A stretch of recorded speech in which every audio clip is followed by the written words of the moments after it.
I'm Eric Brown, and I will be conducting an interview with Jeff Siggins, who's a self-professed candidate for President of the United States in the upcoming election in 2012. I think the American people are truly disgusted with what's going on in politics right now.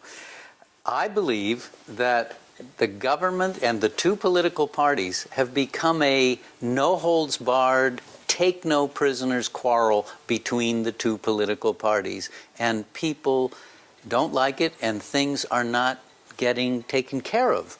We're not taking care of the government business. They're not doing their job. This two-party system has been so deeply embedded in our history. How do you think you can change that? As an independent and coming at it from the outside, I think that just putting that dynamic into it has some change happening to it. And also, I'm a bright guy and I'm a tough guy, and I will make sure, like Lyndon Johnson used to do, that things get done in a much tougher way with people than they are now. In your book, Me for President Pope, you present some policy changes you would like to make. Which of those do you think is the most important? Well, I will only be the president for a short time because the vice president would be taking over. But in that short time, I would truly like to get the tax system under control. It is totally out of control right now. So I have 4 things that I would like to stress in taxes, and they are that we need enough revenue from taxes to pay for the costs of the government. Second of all, everybody should pay some taxes. Thirdly, taxes should not be a burden to anybody. And fourthly, we got to get rid of deductions. No deductions. Why no deductions? Well, once you start down that road, it gets terrible. And that's where the rich people especially make mischief. They get a lot of deductions put into these different programs, and they skate home with lots of their money that we should be taxing. So, no deductions, no mischief. What about defense? I read where you want to bring all the troops back to American soil. Is that true? Yes.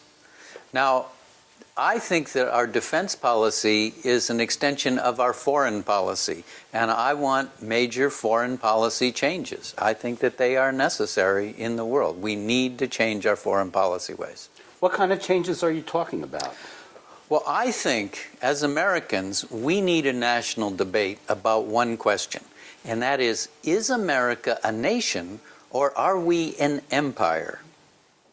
I think we should be a nation, not an empire. And that's why I would bring the troops home. Are you saying that you actually believe that at this very moment, the United States is an empire? In one of the Republican debates, Congressman Ron Paul stated a very interesting statistic. We have over 900 bases in 117 countries in the world. Now, if that isn't an empire, I don't know what is. So, how could you change the military to fit your foreign policies? Well, the civilians are in charge of the military. The president is a civilian, but he is commander-in-chief. The Congress are the ones who make the laws and the rules and fund those changes and those things that are necessary. So the civilians are in charge of the military. The military has to follow what the civilians ask for. That's just how our government is set up, and it's wonderful that way.